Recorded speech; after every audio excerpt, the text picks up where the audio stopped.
Guys, are you ready to be a little bit, actually probably a lot, shocked at what you might think is a cheap and easy way to power that actually isn't? We're doing a deep dive today, strap in. All right, so today we are talking HCI. What is HCI? Because you hear me say it a lot. HCI is heads, cam, and intake.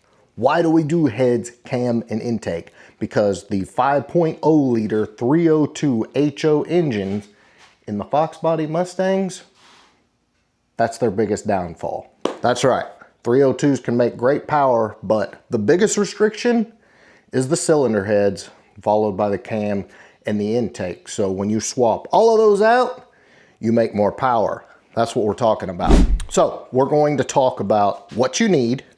We're going to talk about the pricing and what you can expect after you've done this as far as power, all that good stuff. All right, strap in, let's go. Now let's go ahead and start off this video with a baseline. A stock 87 to 93 5.0 liter Mustang. It's gonna make anywhere from 185 to 195-ish on the dyno. All depends on the air and the dyno, but you're gonna be right around in that range, okay? So that's our baseline. Now, one other quick note is going to be the 93 Cobra. What does a 93 Cobra make? Because remember, it's got the GT40 heads and the Cobra intake and the larger mass airflow, all of that stuff. 93 Cobra, again, depending on air and your dyno, it's gonna make about 220 to 230 horsepower, just depending on the car and other various conditions. So there's a good solid baseline, stock for stock, HO, and the 93 Cobra. Okay, so for testing purposes, I chose roughly the cheapest set of aftermarket heads, aftermarket intake, and aftermarket cam I could. Is this setup going to be matched ideally and make the most power? No. I was trying to get it as cheap as possible for our little video. So we've got the AFR Enforcer 185 heads, which is a good head. The Edelbrock upper and lower EFI intake, and the Ford Racing B303 cam, okay? So that's your main parts right there. And everybody thinks, oh, that's all I need. No, we're just getting started. So let's talk about what you need to install these parts. Bear with me here because this list is long. You're gonna be, again, shocked when I give you the actual total. So to install these heads, first you're gonna need a complete 302 small block Ford gasket kit. You're going to need push rods. You're going to need rocker arms. You're going to need a set of new ARP head bolts. You're going to need a new timing chain. You're going to need new lifters. And Lord Jesus, I think, did we catch it all? Maybe. Okay, so for that section of the install, we're putting it all in. There are more things that you need. You're going to want to go ahead and order a new water pump. Water pump's got to come off. Timing cover's got to come off. Go ahead and replace your water pump because they fail often. So you're going to need about 2 gallons of coolant because you got to drain all your coolant. And you're going to need an oil change with filter. You're also going to need some assembly lube and some RTV gray gasket maker, essentially. As well as new spark plugs, because your new aluminum cylinder heads require the Autolite 3924s. That's what we always called them back in the day. There's a few variations of that. So that's all your stuff just to get that installed, but there's more. And I know you're telling yourself, Caleb, what in the hell can there be more? It just can't keep going. Yes, it keeps going. Bear with me. So to take advantage of your new intake, you're going to need a larger throttle body and EGR spacer, 70, 75 millimeter. You're going to want to go ahead and pick those up. Not cheap. You're going to want to get a larger mass airflow meter to take advantage of that airflow, and it will also have to be calibrated for your new 24-pound injectors that you're going to need. And to make sure those injectors have enough fuel, you're going to want to go ahead and upgrade your fuel pump to something like an Aeromotive 340. So as you can see, this is fast spiraling out of control. Okay, and in doing this, I did not put in the total because we'll just assume that you already have a set of headers, you know, shorty or not. a mid pipe, and a catback exhaust system, which you're going to want, obviously, to run. No one's wanting to bolt stock manifolds onto a brand new set of AFR heads. At least I wouldn't. So we'll just assume that. If you don't already have those things, go ahead and tack minimum another $1,000 on top, if not more. But let's continue. Now, another thing that I did not include in this is some sort of tuning device, okay? Let me take you way back to 2013, my red 92LX, I did a top-end engine kit on, and the car ran terrible. If you guys know what I'm talking about, the hunting, the surging, the stalling, all of that. Every time you push a clutch in, the engine wants to die. That's going to be the reality of doing a top-end engine kit like this, unless you have it tuned. Now, a lot of you are like, I don't need a tune. My car ran fine. I did the whatever. Okay, so I took my car down to Atlanta and had it dyno tuned with an SCT chip, which are about 260 bucks, and paid roughly $450 for the chip to be tuned and run on the dyno. So, you know, add up, I don't know, another $650. But here's the important part, and this is where I think a lot of guys miss because they're too cheap to do that, is my baseline pull on my red 92 was 281 horsepower when it drove in the door. When I pulled out after the tune, it was 320 horsepower.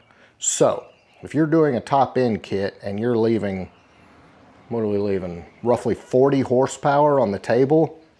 Did you really just do all that to leave that power on the table because you didn't want to spend the extra money to have the engine tuned right? And like I said, hunting, surging, bucking, and constantly stalling, that ain't no way to live. All right, so we've talked about the parts. Let's talk about the money. I put everything in my cart from Summit Racing needed to do this top end kit, minus the chip, minus the tuning, and assuming you had exhaust, you're looking at $5,421. Cash money. And that's every part you need. So, not cheap and not budget. And I know what a lot of you are saying. I can find all this stuff used on Marketplace. Okay, so if you want to deal with all the idiots on Marketplace, potentially get scammed out of your money, or potentially get scammed on some junk parts, by all means, do that. That's your prerogative. But like I said, when it comes to cylinder heads and things like that especially, you better make sure what you're getting isn't warped or cracked or whatever. The valve seals aren't wore out. You never know. So yeah, it's a gamble. Yeah, you can do it. Ideal or not, that's your call. So we've talked money. Let's talk power. After all of this, what kind of power can you expect? Judging from my own previous cars, all my buddies' cars, and I just Googled and searched a ton of videos on YouTube for heads, cam, intake, dyno, just to get a nice average. A nice average, you're going to be between 277 horsepower and 302 horsepower. That's the average, okay? Now, of course, you can get a better cam. You can get a better intake. You can get better cylinder heads. But for this test and trying to keep it as cheap as possible for video purposes, this is what I got, and that's the kind of power you can expect. Okay, so I mentioned I would come back to the GT40 93 Cobra numbers because that's what's on my car. Now, those heads are on my car because I got that engine as a long block and I wanted to do something old school. It was kind of by design, not to get max power.